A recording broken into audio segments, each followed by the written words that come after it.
الحمد لله وكفى وسلام على عباده الذين اصطفى أما بعد فأعوذ بالله من الشيطان الرجيم بسم الله الرحمن الرحيم إن الله وملائكته يصلون على النبي يا أيها الذين آمنوا صلوا عليه وسلموا تسليما اللهم صل على محمد وعلى آل محمد كما صليت على إبراهيم وعلى آل إبراهيم إنك حميد مجيد اللهم بارك على محمد وعلى آل محمد كما باركت على إبراهيم وعلى آل إبراهيم إنك حميد مجيد سبحانك لا علم لنا إلا ما علمتنا إنك أنت العليم الحكيم رب اشرح لي صدري ويسر لي أمري واحلل عقدة من لساني يفقه قولي আলহামদুলিল্লাহ রব্বুল আলামিনের দরবারে অসংখ্য অগণিত শুকরিয়া যে আল্লাহ তাআলা আমাদেরকে সুস্থ রাখছেন, ভালো রাখছেন বলি আলহামদুলিল্লাহ। আমরা কিছুদিন আগে আলোচনা করেছিলাম সুলাইমান আলাইহিস সালামের রাজত্ব নিয়ে, সুলাইমান আলাইহিস সালামের বৈশিষ্ট্য নিয়ে। উনি এরকমভাবে পাখিদের রাজা ছিলেন, জিনদের রাজা ছিলেন, উনি মানুষদের রাজা ছিলেন। আজকে আমরা আলোচনা করব সুলাইমান আলাইহিস সালামের বিবাহ নিয়ে। সুলাইমান আলাইহিস সালাম কিভাবে বিবাহ করেছিলেন? তাফসীর ইবনে কাসিরের মধ্যে লেখেন যে হযরতে সুলাইমান আলাইহিস সালাম পুরা পৃথিবীর রাজা ছিলেন। এই পুরা পৃথিবী রাজত্ব করেছেন 4 জন লোক, এর মধ্যে 2 জন মুসলমান আর 2 জন কাফের। 2 জন মুসলমানের মধ্যে একজন হলো হযরতে সুলাইমান আলাইহিস সালাম। তো তাফসীর ইবনে কাসিরের মধ্যে লেখেন হযরতে সুলাইমান আলাইহিস সালাম যখন বাদশা হিসাবে নিযুক্ত হন, পুরা পৃথিবীর রাজা হিসাবে যখন নিযুক্ত হন, কয়েকদিন যাবার পরে হযরতে সুলাইমান আলাইহিস সালাম তার মন্ত্রীকে বলল, হে মন্ত্রী, আমার তো এখন বিবাহর উপযুক্ত বয়স হয়ে গেছে, তুমি আমার জন্য একটা সুন্দর মেয়ে দেখো, একটা ভালো মেয়ে দেখো, তবে শর্ত হলো ওই মেয়ের মধ্যে 5টা গুণ থাকতে হবে।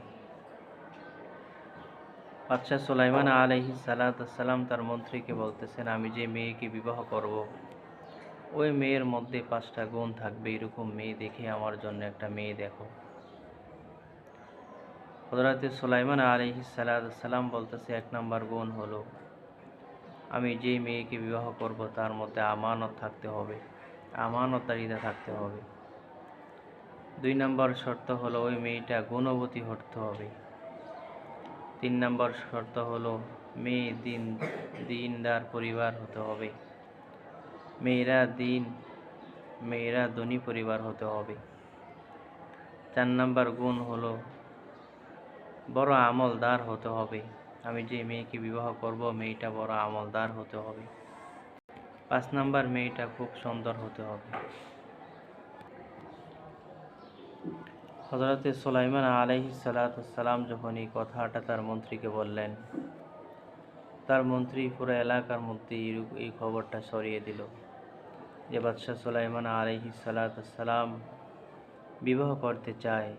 উনি এরকম 5টা শর্ত দিয়েছে, যার মধ্যে 5টা শর্ত থাকবে হযরতে সুলাইমান আলাইহিস সালাম তাকে বিবাহ করবে।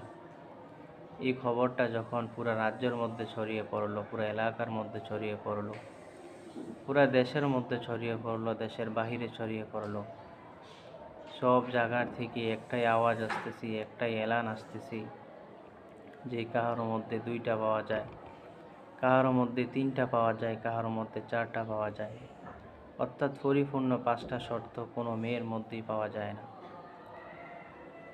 তো একদিন হযরত সুলাইমান আলাইহিস সালাম তার রাজ দরবারে সবাইকে নিয়ে বসা। তো এরকম সময় মন্ত্রীর হাতে একটা চিঠি আসলো।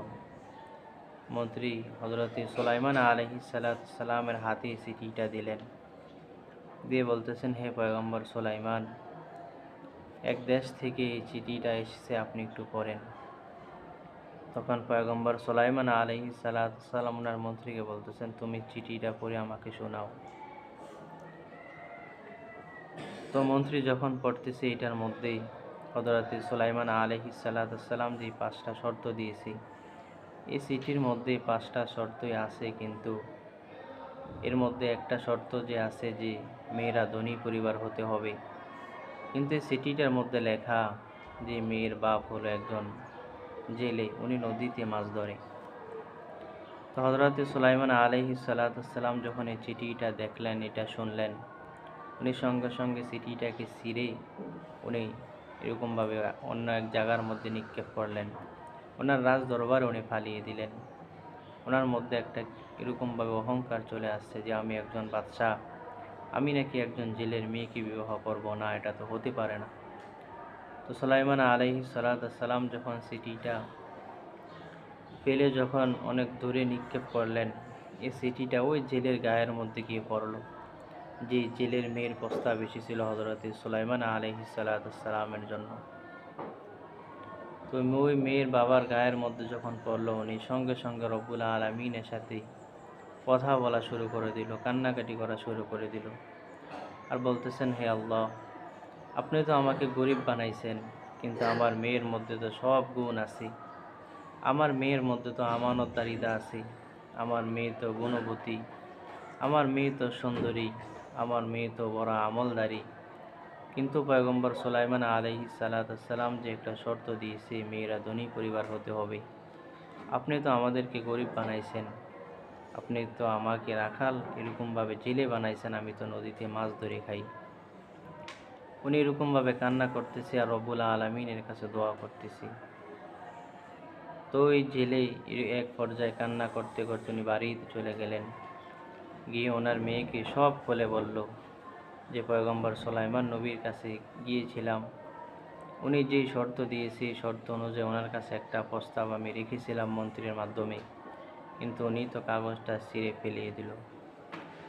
ওই জেলের মেয়ে যখন এই কথাটা শুনল, উনিও ঘরের মধ্যেই অনেক কান্নাকাটি করা শুরু করে দিল, এবং আল্লাহ পাক রব্বুল আলামিনের কাছে বলতেছে, হে আল্লাহ, যেহেতু আমি পয়গম্বর সুলাইমান আলাইহিস সালামকে পাইলাম না, আমার বাবা চেয়েছিল যে একজন নেককার স্বামী, একজন নেককার জামাই এরকমভাবে উনি ওনার মেয়ের সাথে বিবাহ দিবে, কারণ উনি যখন মারা যাবে যেন ওই জামাই ওনাকে জানাজার ইমামতি করতে পারে, এই উদ্দেশ্যে চেয়েছিল যে পয়গম্বর সুলাইমান নবীর সাথে আমার বিবাহটা দেওয়ার জন্য, কিন্তু আপনি তো আমার বাবাকে গরিব বানাইছেন, এই জন্য পয়গম্বর সুলাইমান এটা পছন্দ করেন নাই। সুতরাং আল্লাহ, আমি আপনার কাছে দোয়া করতে চাই যে আপনি আমাকে একজন নেককার স্বামী, আপনি আমার কপালে একজন নেককার স্বামী আমাকে আপনি দিবেন। তো ওই মহিলার ওই মেয়ের দোয়া কবুল হয়ে গেল রব্বুল আলামিনের দরবারে। পয়গম্বর সুলাইমান আলাইহিস সালাম একদিন রাজ দরবারে ওনার মন্ত্রীদেরকে নিয়ে বসা। তো পয়গম্বর সুলাইমান আলাইহিস সালাম এরকম সময় ওনার টয়লেটে ধরছেন।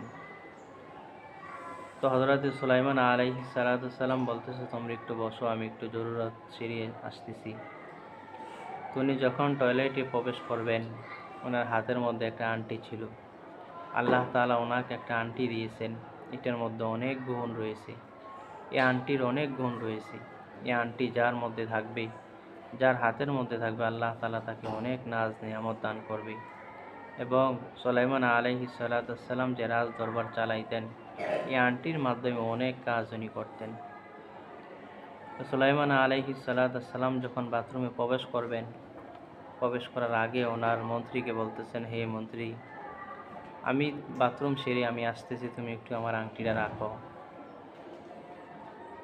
তো কিছুক্ষণ পর একটা দুষ্ট জিন হযরতে সুলাইমান আলাইহিস সালামের সূরত ধারণ করে উনি বাথরুমের সামনে এসে ওই মন্ত্রীকে বলতেছেন, দাও আমার আংটিটা দাও।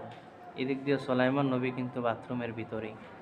ওই জিনটা সুলাইমান নবীর সূরত ধারণ করে উনি মন্ত্রীকে বলতেছেন, দাও আমার আংটি দাও। ওই দুষ্ট জিন আংটিটা যখন ওনার হাতের মধ্যে প্রবেশ করালো, ঢুকাইল, আল্লাহ তাআলা সঙ্গে সঙ্গে ওনার চেহারা, ওনার সব সূরত পয়গম্বর সুলাইমান আলাইহিস সালামের মতো করে দিল। এই আংটির একটা বৈশিষ্ট্য ছিল, যেটা যার হাতে যাইত উনি একটা রাজ্য চালানোর ক্ষমতা উনি পেয়ে ফেলতেন। তো সুলাইমান আলাইহিস সালাম যেভাবে রাজ্যটা চালাইতেন, সুলাইমান নবীর মতো ওনার চেহারা, সুলাইমান নবীর মতো ওনার সব কিছু হয়ে গেল। তো ওই লোক যখন ওনার রাজদরবারের মধ্যে প্রবেশ করলেন, হযরতে সুলাইমান আলাইহিস সালাম এদিক দিয়ে বাথরুমে উনি জরুরত সারতেছে, আর ওদিক দিয়ে উনি এই দুষ্ট জিন রাজদরবারে গিয়ে উনি সবার মাঝে এলান করতেছে, শোনো, আমি তো তোমাদের নবী হযরতে সুলাইমান। হয়তো তোমাদের মাঝে কিছুক্ষণ পরে একটা লোক এসে বলতে পারে যে আমি হলো সুলাইমান, তোমরা তার কথা বিশ্বাস করবা না। আমি হলো তোমাদের নবী। কিছুক্ষণ পর হয়তো একজন লোক আসবে, উনি নবী দাবি করবে, সুলাইমান নবী দাবি করবে, তোমরা তাকে বিশ্বাস করবা না। তো কিছুক্ষণ পর যখন হযরতে সুলাইমান আলাইহিস সালাম বাথরুম থেকে এসে সুন্দর করে ওযু করে যখন রাজদরবারের মধ্যে প্রবেশ করলেন, উনি এসে দেখতেছি ওনার রাজদরবারের সিংহাসনের মধ্যে আরেকজন বসা। ওনার চেহারা সুলাইমান নবীর চেহারা এক মিল। তো সুলাইমান নবী সবাইকে বলতেছেন, দেখো, আমি হলো তোমাদের বাদশাহ, আমি হলো সুলাইমান। আর ওই রাজদরবারে যাকে দেখতেছো উনি কিন্তু তোমাদের বাদশাহ না, উনি সুলাইমান নয়। তখন রাজদরবারের সমস্ত মানুষগুলা হযরতে সুলাইমান নবীকে পিটিয়ে রাজদরবার থেকে বাহির করে দিল। হযরতে সুলাইমান আলাইহিস সালাম অসহায়ের মতো উনি রাজদরবার থেকে বাইর হয়ে গেলেন এবং মানুষগুলা ওনাকে পিটিয়ে এক রাস্তার পাশে রেখে আসলো। তো এই রাস্তার পাশে দিয়ে আবার যাইতেছে এক জেলে। এই রাস্তার পাশে দিয়া ওই যে পয়গম্বর সুলাইমান আলাইহিস সালামের সঙ্গে যে মেয়েকে বিবাহ দেওয়ার জন্য প্রস্তাব দিয়েছিল যেই জেলে, ওই জেলে নদী থেকে মাছ ধরে উনি এই রাস্তা দিয়ে যাইতেছিল। তো জেলে যখন বাড়িতে যাইতেছিল, জেলে দেখে রাস্তার পাশে একটা যুবক পড়ে আছে রাস্তার মধ্যে। তো তখন সুলাইমান নবীর চেহারার মধ্যে ওরকম উনি যে নবী বা উনি যে সুলাইমান, এরকম ওনার চেহারার মধ্যে এটা আকৃতিটা ছিল না। তো এই জেলে সুলাইমান নবীকে উনি তো তখন সুলাইমান নবীকে বাড়িতে নিয়ে গেলেন। বাড়িতে নিয়ে অনেক ওষুধ খাওয়ানোর পর উনি সুস্থ হলেন।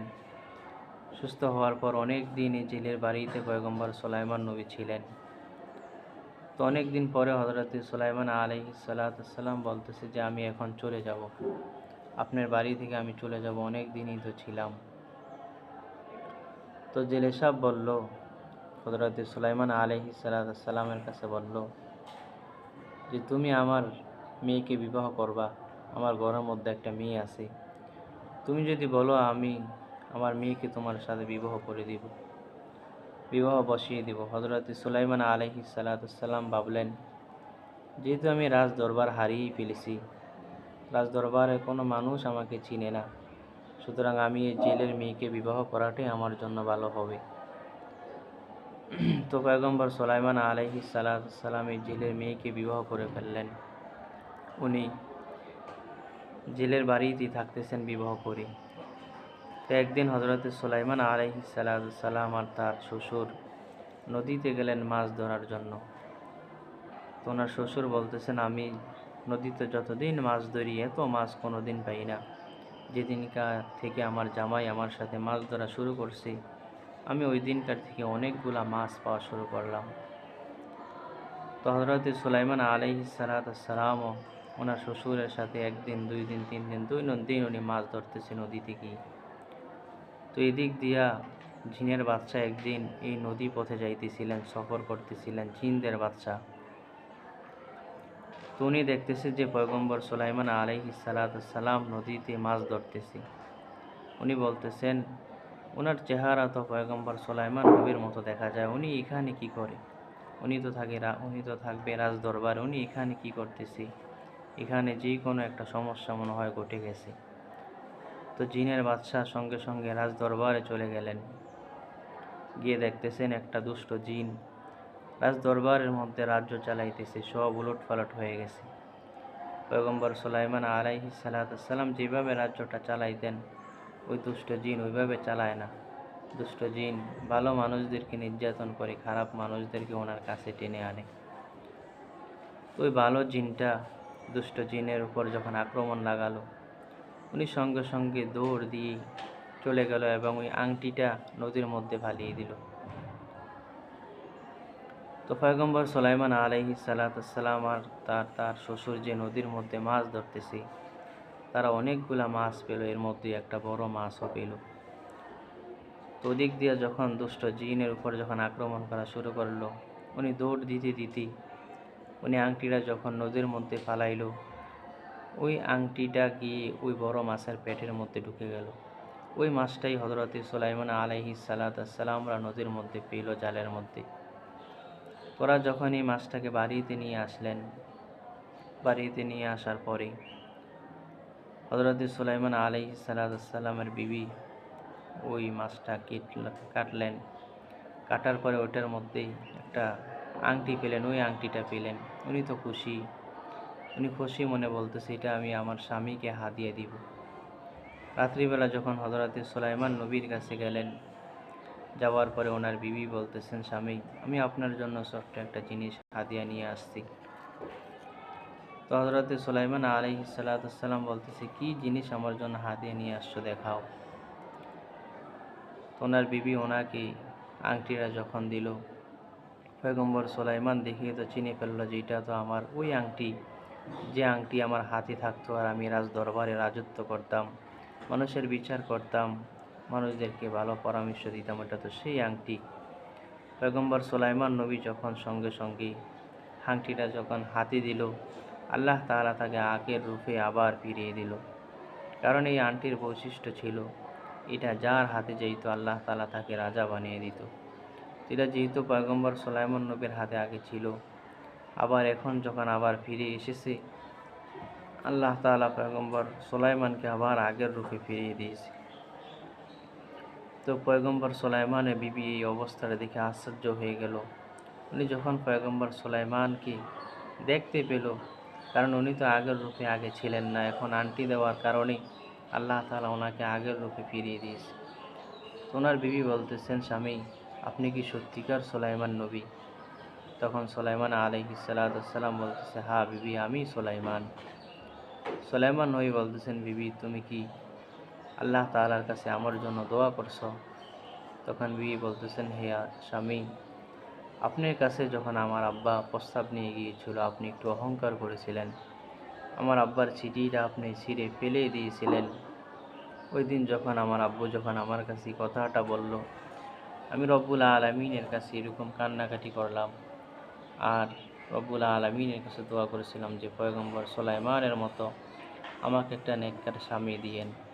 আল্লাহ তাআলা হয়তো আমার দোয়া কবুল করেছে, এই জন্য আল্লাহ তাআলা আপনাকে আমার কপালে আল্লাহ তাআলা রেখে দিয়েছে। তো পয়গম্বর সুলাইমান আলাইহিস সালাম বলতেছে, তুমি যার জন্য দোয়া করছো উনি হলো তোমার সামনে সুলাইমান। তো সুলাইমান নবী যখন ওনার বিবিকে নিয়ে রাজ দরবারে গেলেন, ওনাকে দেখে ওনার সমস্ত উজিররা, মন্ত্রীরা ওনাকে দেখে ক্ষমা চাইলেন এবং পয়গম্বর সুলাইমান আলাইহিস সালাম সবাইকে ক্ষমা করে দিলেন। এটা হলো হযরতে সুলাইমান আলাইহিস সালামের বিবাহর কাহিনী। হযরতে সুলাইমান আলাইহিস সালাম একটু অহংকার করেছিলেন যে ওনার কাছে যখন বিবাহর প্রস্তাব এসেছিল, যে উনি যে মেয়েকে বিবাহ করবেন ওই মেয়েটা একজন জেলের মেয়ে, এই কারণে একটু অহংকার করেছিলেন। আল্লাহ তাআলা এই জন্য ওনাকে পরীক্ষার মাধ্যমে ফালিয়ে আল্লাহ তাআলা বুঝিয়ে দিয়েছেন যে অহংকারী করা যাবে না, অহংকারী হলে আমি আল্লাহ তাআলার গুণ। এই জন্য আল্লাহ তাআলা অহংকারীর করার কারণে ওনাকে একটা ছোট্ট পরীক্ষা করেছেন, পরীক্ষার মাধ্যমে আল্লাহ তাআলা ওনাকে বুঝিয়ে দিয়েছেন। তো আল্লাহ তাআলা আমাদের সবাইকে যে কথাটা বললাম, আমাদের সবাইকে আমল করার তৌফিক দান করুন। বলে আমিন। ওয়া আখিরি দাওয়ানা আলহামদুলিল্লাহি রাব্বিল আলামিন।